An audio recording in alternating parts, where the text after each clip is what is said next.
Abiy Ahmed, the Prime Minister of Ethiopia, was awarded the Nobel Peace Prize on Friday, for his work in restarting peace talks with neighboring Eritrea, ending a long stalemate between the two countries. Mr. Abiy, 43, broke through 2 decades of frozen conflict between his vast country, Africa's second most populous, and Eritrea, its small and isolated neighbor.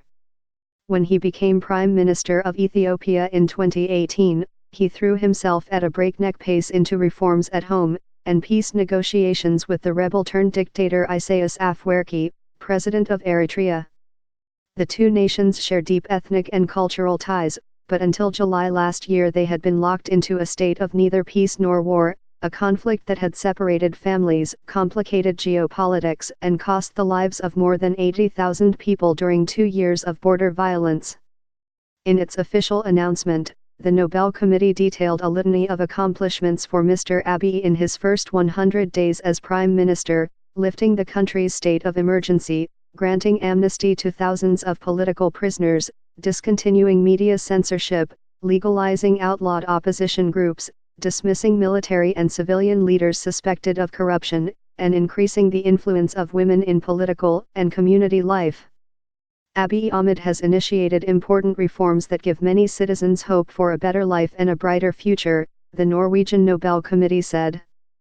But some of Mr. Abiy's reforms at home, however positive on paper, have also unleashed forces that seem to be beyond his control. Ethnic rivalries have flared in recent years and more than 2 million people have been internally displaced because of conflict. No doubt some people will think this year's prize is being awarded too early, Berit Reiss-Andersen, the chair of the Norwegian Nobel Committee, acknowledged. The Norwegian Nobel Committee believes it is now that Abiy Ahmed's efforts deserve recognition and need encouragement. The peace accord signed more than a year ago between Mr. Abiy and Mr. Isaias has only slowly translated into concrete steps to reconnect the two nations. Genuine change for Eritreans has been limited, they remain isolated and under Mr. Isaias's iron fist despite the peace. But the agreement has been held up as an example of how historic change can come about in even the oldest and most intractable conflicts.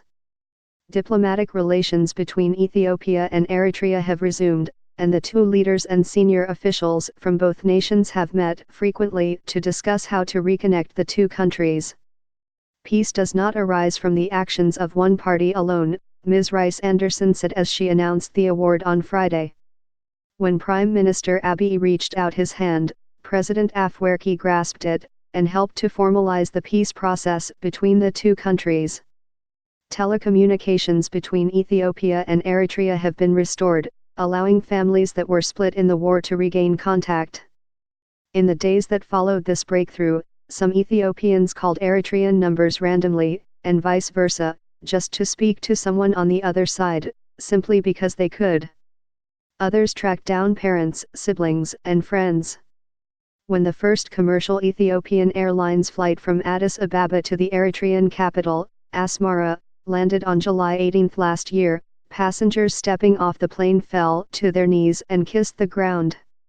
Two sisters separated from their father in the war, stuck on opposite sides of the border, embraced him for the first time after 20 years without him. In an official statement, Mr. Abiy's office called the award a timeless testimony to the ideals of unity, cooperation, and mutual coexistence that the Prime Minister has been consistently championing. Today, as the world takes note and celebrates his achievements through bestowing the Nobel Peace Prize, we invite all Ethiopians and friends of Ethiopia to continue standing on the side of peace, the statement read. Eritrea and Ethiopia were once one. After a dogged, 3-decade war, Eritrea seceded from Ethiopia and gained independence in 1991. But fresh fighting soon followed, and by 1998 the two nations were locked in a conflict over a portion of their shared border. A United Nations-backed committee found in Eritrea's favor, but its ruling was never implemented, and the state of war continued. Mr. Isaias, the Eritrean president, used the dispute as a justification to suspend the constitution in Eritrea and impose an unending state of emergency, allowing him to conscript a majority of the population into permanent, indefinite military service. The policy, which is still in place despite the peace deal last year, has sparked one of the world's largest and most prominent refugee movements, as Eritreans left their country in droves seeking asylum in Europe and North America. Experts say that Peace Prize being awarded to Mr. Abiy will renew pressure on Mr. Isaias to finally lift the state of emergency and with it the policy of mandatory conscription. To see a fully fledged peace deal which has a meaningful impact on the lives of Eritreans, and also Ethiopians to a lesser degree, we need to see internal changes in Eritrea that bring a return to constitutional government and reflect the ending of hostilities with Ethiopia, Will Davidson, an expert with the research organization Crisis Group, said. Others, like Marone Stefanos, an Eritrean Swedish activist, see the prize as merely legitimizing Mr. Isaias and his brutal rule without forcing him to change his policies at home. How do you award a peace prize without peace, she said. Do Eritreans have peace? No, people are still fleeing, people are still hiring smugglers, we are watching things get worse, not better, she said. This is just legitimizing the dictatorship. Mr. Davidson said changes within Ethiopia also had a long way to go. There have been significant initial improvements in Ethiopia-Eritrea relations, but it is a work in progress, and there's a lot of tough work to be done.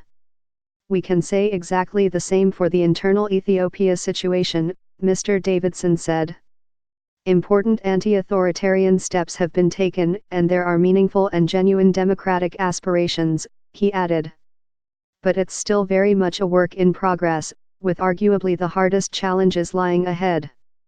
Mr. Abiy rose to become Prime Minister of Ethiopia, which is on the ascent as a geopolitical and economic power in East Africa and more broadly on the continent, in April last year.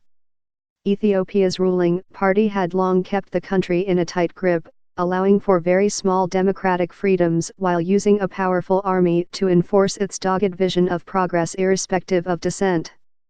But in recent years, that grip began to slip, as marginalized ethnic groups rose up to claim economic power and freedoms. In a bid to survive, the ruling party in March 2018 put forward Mr. Abiy, who is a political insider but also young and of a mixed ethnic background, to lead the country.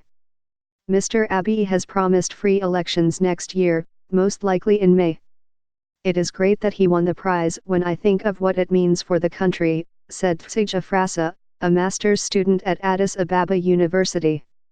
But he has a lot more to do to restore full peace in the country, she added. The prize brings more responsibility with it. Simon Marks and Megan Specchia contributed reporting.